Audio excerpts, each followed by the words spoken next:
6월 21일 KMA 뉴스 브리핑 시작하겠습니다. 수술실 CCTV 의무화법에 대한 국회 심의가 임박하면서 법조계 우려 목소리도 커지고 있습니다. 현재 국회에는 총 3건의 법안이 발의된 상태인데 우선 촬영 대상이 명확하지 않다는 점이 문제로 꼽히고 있습니다. 김보람이 변호사는 법률이 어떤 의무를 부과할 때에는 범위를 명확히 구분해줘야 한다며 CCTV 촬영 범위는 최소한도로 해야 한다고 말했습니다. 또 촬영된 영상의 파기에 대한 조항이 없다는 점, 그리고 환자 측이 촬영을 요구하면 의료기관은 거부할 수 없도록 한 부분도 문제라는 지적입니다. 고한경 변호사는 정당한 사유가 없으면 거부하지 못한다고만 규정했을 뿐 그 범위가 어디까지인지 불분명해서 현장의 혼란과 갈등을 초래할 가능성이 높다고 강조했습니다. 특히 의료인의 인권 침해에 대한 우려도 나옵니다. 조진석 변호사는 자칫 의료기관 종사자와 의료인에 대한 감시의 수단 내지 사생활 침해의 수단으로 사용될 수 있다는 점도 고려해야 한다고 밝혔습니다. 한편 대한병원의사협의회와 전공의협의회는 잇따라 성명을 내고 수술실 CCTV 의무화는 실효성 없는 과잉 입법이라고 비판했습니다.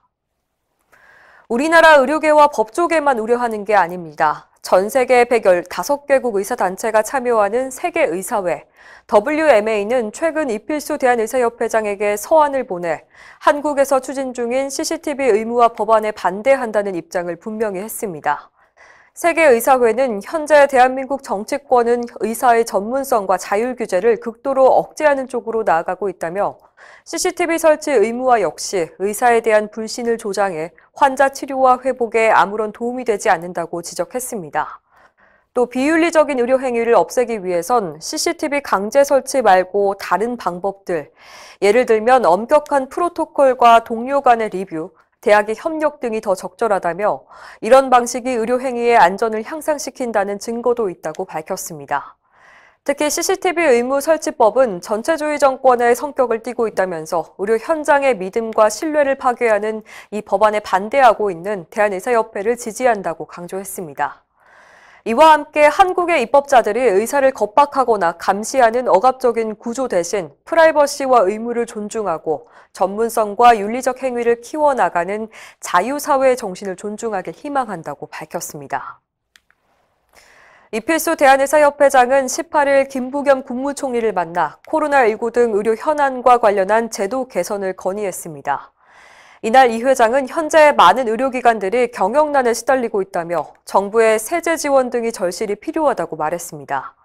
또 백신 접종에 헌신적으로 참여하고 있는 의료인의 불편 해소와 국민의 애로사항 해결을 위해서 관심과 노력을 기울여달라고 요청했습니다.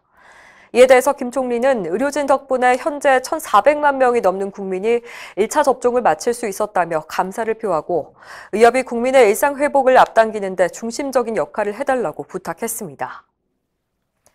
한방 경혈 두드리기가 건강보험에 등재되자 전 의료계가 거세게 반발하고 있습니다.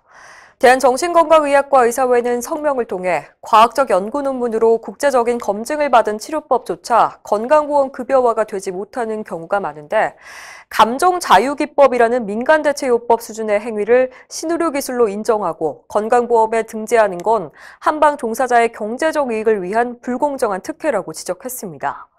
또 대한개원의협의회는 국정감사에서 근거 수준이 최하위 D등급으로 드러난 경혈 두드리기가 신의료기술로 인정받은 데에는 정치 논리가 개입한 여지가 크다면서 당시 신의료기술 평가를 맡은 한국보건의료연구원의 위원 명단과 회의록 공개를 요구했습니다. 지역의사회 반대 목소리도 높은데요. 광주광역시 의사회와 대전광역시 의사회는 비과학적인 경혈 두드리기의 건강보험 등재를 즉각 철회하라고 촉구하고 이참에 건강보험에서 한방을 분리하자고 주장했습니다. 우리나라 국민 대부분은 코로나19 국산 백신 개발이 필요하다고 생각하지만 백신 개발을 위한 임상시험의 참여에는 소극적인 것으로 드러났습니다. 보건복지부가 최근 성인 남녀 1,600명을 대상으로 조사한 결과 92.3%가 국산 코로나19 백신 개발이 필요하다고 답했습니다. 이를 위한 임상시험의 필요성에 대해서도 74.3%가 긍정적으로 답했는데요. 정작 본인이 임상시험에 참여하겠냐는 질문에는 21.4%만 그렇다고 답했습니다. 그 이유는 부작용에 대한 우려가 30.7%로 가장 많았습니다. 응답자들은 임상시험 참여율을 높일 수 있는 방안으로 이상 반응 발생 시 충분한 보상, 임상시험 결과 데이터의 투명한 공개 등을 꼽았습니다. 한편 어제 정부가 발표한 새로운 거리두기 지침에 따르면 다음 달 1일부터 14일까지 수도권에서 최대 6인까지, 15일 이후에는 8인까지 모임이 가능하고 유흥시설과 노래 연습장, 식당과 카페 등 영업시간도 밤 12시까지로 늘어납니다. 이상으로 뉴스 브리핑을 마칩니다. 자세한 사항은 의협신문을 참고하시길 바랍니다.